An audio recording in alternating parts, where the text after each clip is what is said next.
10월 8일 금요일 뉴송아의 온라인 큐티를 시작하겠습니다. 오늘 큐티의 본문은 에스겔 31장 1절부터 9절까지의 말씀이고요. 제가 오늘 읽을 말씀은 1절부터 3절까지 3절의 말씀입니다. 11째 해 셋째 달 초하루에 여호와의 말씀이 내게 임하여 이르시되 인자야 너는 애굽의 바로 왕과 그 무리에게 이르기를 내 큰 위엄을 누구에게 비하랴. 볼지어다 아수르 사람은 자기가 아름답고 그늘은 숲의 그늘 같으며 키가 크고 꼭대기가 구름에 닿은 레바논 백향목이었느니라. 아멘. 오늘 여러분들과 함께 나눌 큐티의 제목은요, 표지판이 존재하는 이유입니다. 표지판이 존재하는 이유입니다. 벌써 일주일이 다 지나갔습니다. 금요일입니다. 한 주간 고생이 많으셨고요.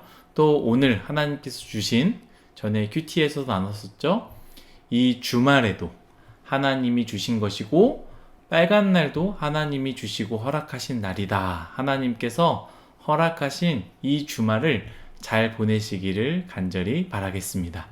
한국에 살면서 아마도 운전하시는 분들은 여러 표지판을 봤을 것입니다.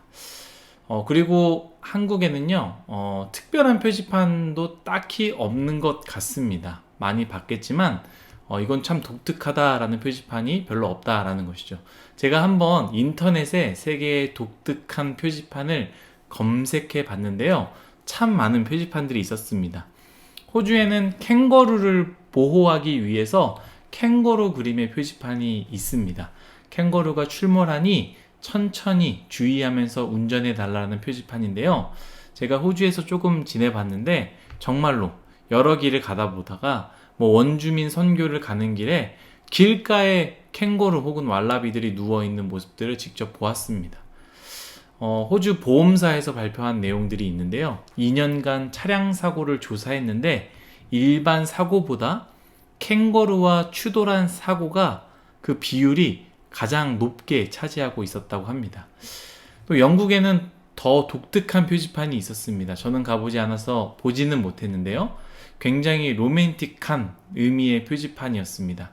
키스 앤 라이드라는 표지판인데요, 이 표지판은 가족이나 애인을 짧은 키스로 마중할 수 있는, 픽업할 수 있는 그 짧은 정차 구역을 의미합니다. 그래서 바로바로 출발해야 된다고 뒤에서 빵빵 되지 않습니다. 어느 정도의 시간을 기다려줄 수 있는 그러한 표지판을 나타낸다고 합니다. 또 핀란드에는 산타크로스 출몰 지역이라는 표지판이 있고요, 이건 조금 상업적인 느낌이 납니다. 스웨덴에서는 현실적인 표지판이 있는데요, Look up people 이라고 쓰여져 있는 표지판입니다. 그림에는 어떤 그림이냐, 핸드폰을 보고 걷는 그런 그림인데요, 요즘 너무 많은 사람들이, 스웨덴뿐만 아니라 우리 한국도 마찬가지죠, 핸드폰을 보고 찾길을 건너지 않습니까? 그런 사람들이 많기 때문에 좀 이걸 주의해달라라는 것 같습니다. 뿐만 아니라 취객을 조심하세요, 술잔을 들고 있는 그 사람의 표지판도 있고요, 여기는 축구하고 있습니다, 조심하십시오. 브라질에 보면은 축구하고 있는 그림의 표지판이 있습니다. 그러니 운전을 주의해달라라는 이런 독특한 표지판이 있었습니다. 그러니까 표지판이라는 것은 어떠한 것을 알리는 것이죠. 그래서 조심하라, 대비하라 라는 뜻입니다. 그래서 우리는 표지판이 나오면요, 일단 주의해야 합니다. 에이, 무슨 특별한 일이 있겠어? 정말 그런 일이 있겠어? 라고 생각할 수 있지만 정말로 그럴 수 있기 때문입니다. 제가 경험했던 것 중에 하나는요, 가족들과 에버랜드를 한번 간 적이 있었습니다. 가는 길에 그 고라니가 나오는 표지판이 있었는데 주의해달라는 것이죠. 근데 가는 길 동안 특별한 일이 없었습니다. 그런데 이제 다 놀고 밤 9시쯤에 집에 돌아가려 하는데 이 시내 쪽에 나왔을 때 나은이 갑자기 배가 아프다고 하는 거예요. 화장실 찾다가 화장실이 없으니 다시 에버랜드로 돌아가서 화장실을 이용하고 가자라고 해서 다시 에버랜드 쪽으로 갔습니다. 좀 속도도 냈죠. 그런데 아까 말했던 표지판, 고라니 출몰 지역이라고 쓰여있던 그 표지판 있지 않습니까? 제가 무시하고 갔는데요, 갑자기 고라니가 튀어나온 거예요. 그래서 이 고라니와 제 차의 그 불빛에 비춰진 그 눈빛에서 나오는 그 불빛을 보고 깜짝 놀라 제가 브레이크를 밟았고, 고라니도 놀래서 다른 길로 확 뛰어 들어가는 모습을 보면서 굉장히 놀랬고요. 제 아내도 또 나은이도 놀랬습니다. 제가 생각한 게 무엇이냐? 아, 정말 고라니가 있긴 하구나. 조심해야겠구나 라는 생각을 했습니다. 이처럼 표지판을 보고 우리는 주의해야 합니다. 저번에도 이야기했지만 표지판이 처음부터 있지는 않습니다. 표지판을 세운 이유는 무엇이냐? 그곳에 여러 번의 사고가 있었기 때문이죠. 반복적으로 사고가 났기 때문에 주의하라는 의미에서 표지판을 세운 것입니다. 제가 왜 오늘 표지판의 이야기를 하느냐? 큐티에서 오늘 내용에 이 표지판과 같은 내용이 나오기 때문입니다. 계속적으로 우리는 큐티를 통해서 애굽 멸망, 그 애굽에 대한 심판에 대한 이야기를 나눴는데요. 갑자기 오늘 큐티에 애굽 이야기가 나오다가 아수르라는 나라의 이야기를 하는데요. 먼저 오늘 말씀 2절을 제가 읽도록 하겠습니다. 인자야, 너는 애굽의 바로 왕과 그 무리에게 이르기를 내 큰 위엄을 누구에게 비하랴 하면서 3절로 이어집니다. 3절 읽겠습니다. 볼지어다 아수르 사람은 가지가 아름답고 그늘은 숲의 그늘 같으며 키가 크고 꼭대기가 구름에 닿은 레바논 백향목이었느니라. 아멘. 이 말은 무슨 말입니까? 제가 앞에서 이야기했던 것 같이 아수르는 바로 표지판과 같은 것입니다. 현재는 무너지지 않았고 여전히 수많은 나라들이 애굽을 의지하고 있는 상황에서 애굽에 대한 심판을 이야기하는 것 아니겠습니까? 모든 나라들이 애굽을 붙잡고 애굽을 의지하고 심지어 이스라엘 백성들도 애굽을 붙잡는 이유가 무엇이었습니까? 애굽이 흔들리지 않고 많은 부와 힘과 권력을 가진 나라라고 생각했기 때문입니다. 방금 읽은 말씀 2절에도요. 바로 왕과 애굽에 대해서 말하기를 너의 큰 위엄을 누구에게 비하랴 라고 말하지 않습니까? 세상 사람들은 애굽과 비할 나라는 그 어떤 나라도 없다라고 말하고 있습니다. 그러나 하나님께서 오늘 하나의 표지판으로서 아수르의 이야기를 하는데요. 아수르를 어떻게 설명합니까? 3절입니다.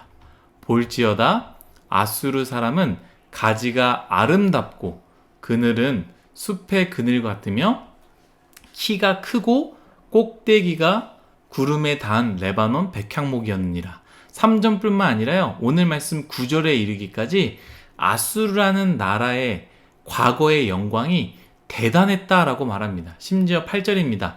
하나님의 동산의 백향목이 능히 그를 가리지 못하며 잣나무가 그 굵은 가지만 못하며 단풍나무가 가는 가지만 못하며 하나님의 동산의 어떤 나무도 그 아름다운 모양과 같지 못하였도다. 9절에는요.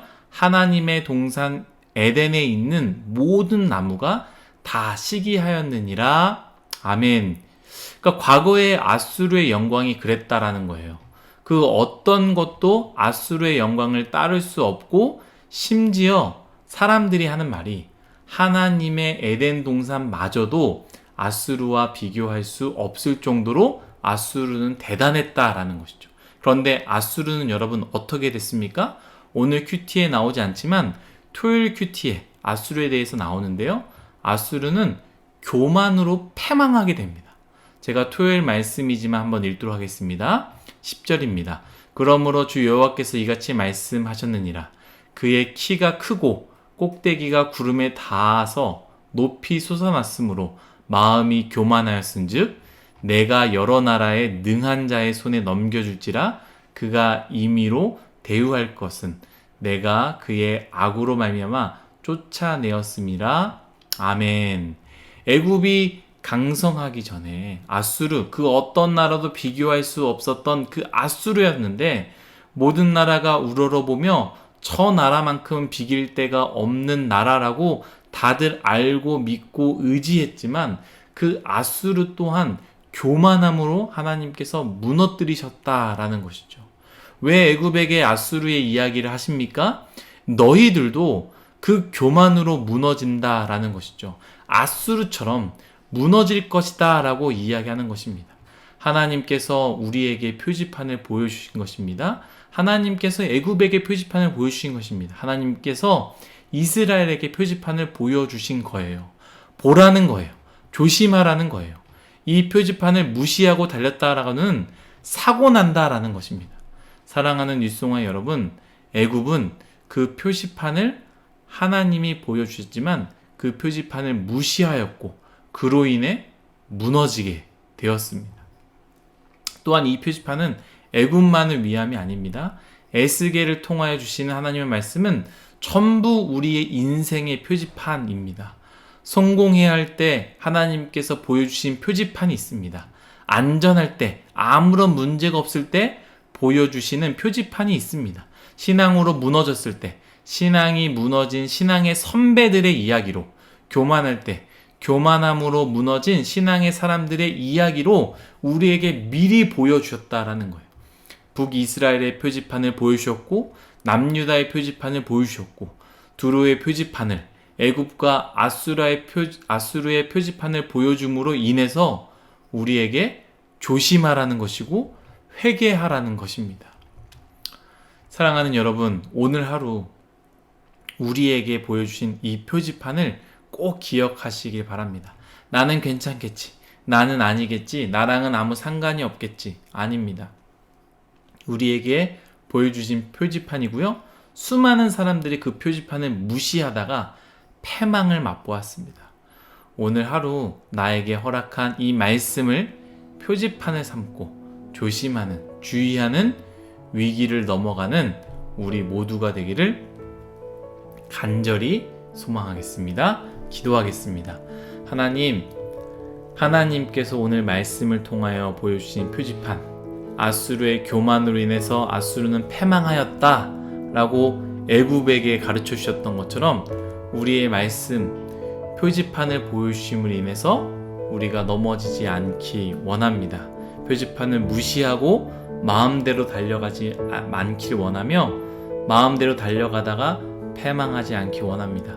표지판을 보고 우리의 발걸음을 멈추며 돌아서서 하나님께로 나아가는 우리 모두가 되게 하여 주옵소서.